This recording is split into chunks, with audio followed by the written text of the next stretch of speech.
land, and John, I'm sure, has helped broker some amazing comic books. And I think that there are certain blue chip books, and then you can go straight to your Overstreet price guide, and it lists, here are the most important books published prior to 1950. Here are the most exciting books between like 55 and 65. Or here, it's broken up by age, and it'll tell you what on the fair market, what things are trending out of control. Sometimes they're tied to movies. Sometimes your first appearance of Punisher in the 70s has shot up 15%. Sometimes Conan 1 shoots up 20% because some publisher picks it up. Green Lantern 76 is massive. 70% increase over last year. The first guy, and it's accurate. I saw it do that. It's just a really important book, and those are just from the late 70s. So there's still spread in things that are published decades ago. Captain America. Captain America has never been more popular in the last 15 years. Back off 15 years. Hulk 181, the first Wolverine, was in quarter boxes, dollar boxes, until that character took off later. I mean, it really wasn't anything. Punisher 129 Spidey wasn't anything until he took off. So there's stuff out there you have to look at. We can always find it. There's things, this is going very recent, but The Blackest Night in Green Lantern is that there's a prediction of the Darkest Day in a Tales of the Green Lantern Corps Annual 2. That book was like below quarter bin fodder for a lot of, right. The people that worked on it are very talented. Alan Moore wrote some stuff, and there's some other things. Quality stuff. But it's a Tales of the Green Lantern Corps. I've never been asked for it until a week ago. Now I didn't want it. And now it's a $10 book. So I might sprinkle some of those in there. Imagine if I put 9.8. Why not? Yeah, I might get $100 for a book that I would have been happy to have sold for less than $1. So there's new stuff, but yeah, the old stuff. Captain America is seeing a huge return. Since they killed him, he's more popular than ever. It's fascinating. He's got a movie coming out. He's got all this stuff that has influenced the back issue market in ways that one could never predict. And so, like you said, invest. But I will say, if you don't know how you're investing and you have a strong desire to do it, make sure you get a comic professional. John Haines is an advisor to the Overstreet. There's guys. There's somebody you trust. Big comics. Somebody that you've worked with for years is the best way. If you're going to meet a new dealer, buy something cheap. If you've never met me before, buy a $10 comic. See, I don't like it. Don't come in and start with a $500 comic.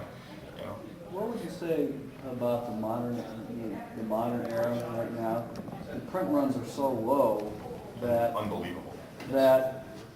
Is that going to influence the value of those comics, say, 20 years out? Two things. It's scarcity and demand. Demand seems to outweigh scarcity in the collector market. Because there's things that there's things that there's plenty of, and they still go for big money every time they show up because there's some people that want them. But I'm with you. Actually, I think that if you look at the Marvel comics from, around like 94, their print runs are lower than, well, I'll tell you, they were printing nothing. When somebody wants to finish those runs, they're going to have to be hard to find.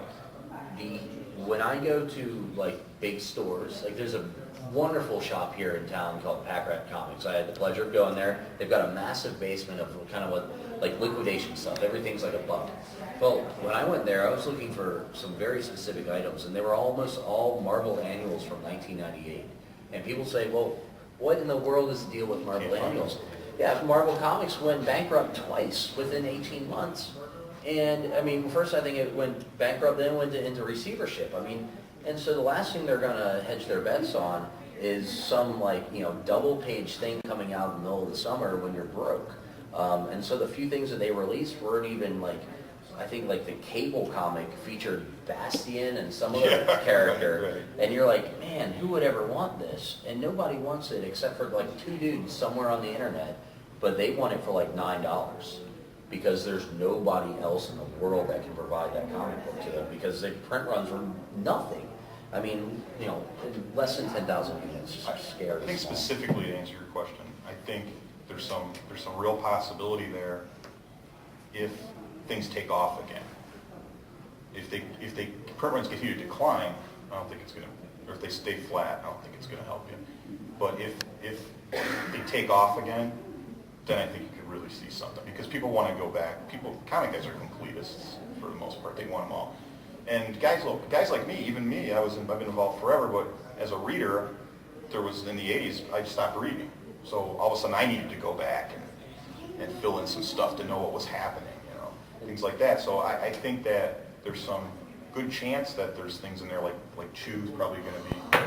Now the other thing, the only thing you're fighting, I believe, is multiple printings now that you have a direct comic market, which you didn't have in the old days. So the old days you had your print run, 2 months later they got the feedback from the newsstand and they did just the print runs.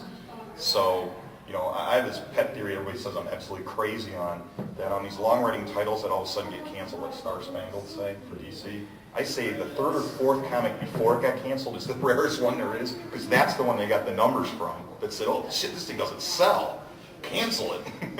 Those last issues are always bad, because obviously if it was selling, they would have kept it going. And, But well, I think it needs to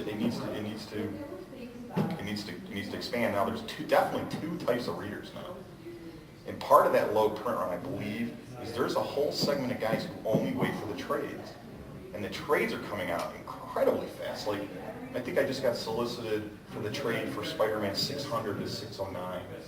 That's within this year.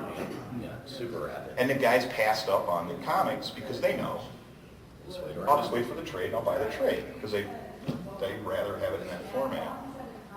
Trades, to me, do not seem to be collectible by any way, shape, or form. They're For some perfectly reason, they, you know, other than stuff from the 70s, you know, like the Son of Origins of Marvel Comics and those books, things like that, those seem to be, but the trades just do not seem to be collectible.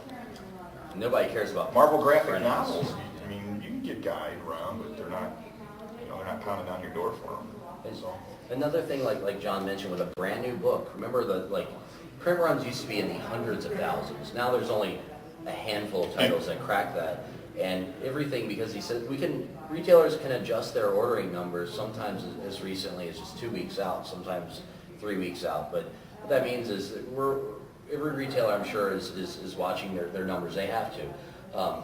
So there's been a little bit of attrition, people falling out of the market. Well, what happens is when those folks get their jobs back, or those folks get a bonus at work, or somebody passes on, they have a little bit of inheritance or something, then they're going to want to go back and buy these comic books and realize, man, I dropped my sub box for 1.5 years.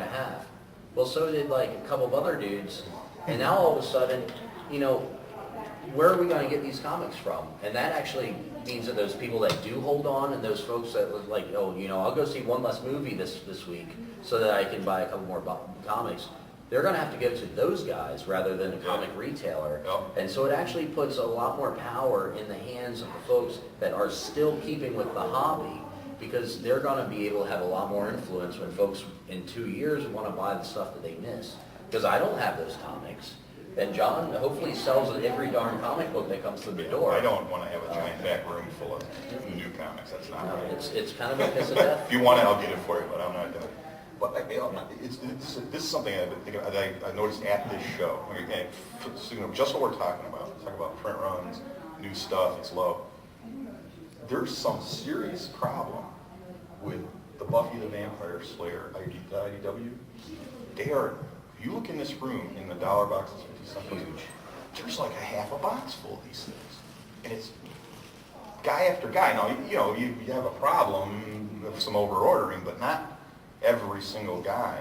So something happened there. People, like the readers fell off of that, or they're buying them to get I don't know what the problem was.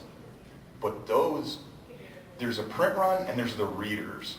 And I'm looking at that Buffy thing and saying the readers are nowhere near.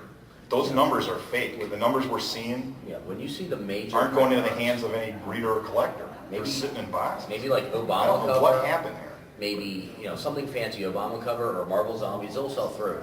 Typical book doesn't always necessarily sell through, but like you said, when you see a print run of 50,000, that doesn't mean 50,000 It doesn't people mean it got a got comic to, book. it just means they ordered it. Yeah, that means, yeah, the publisher sold that many, and yeah, maybe.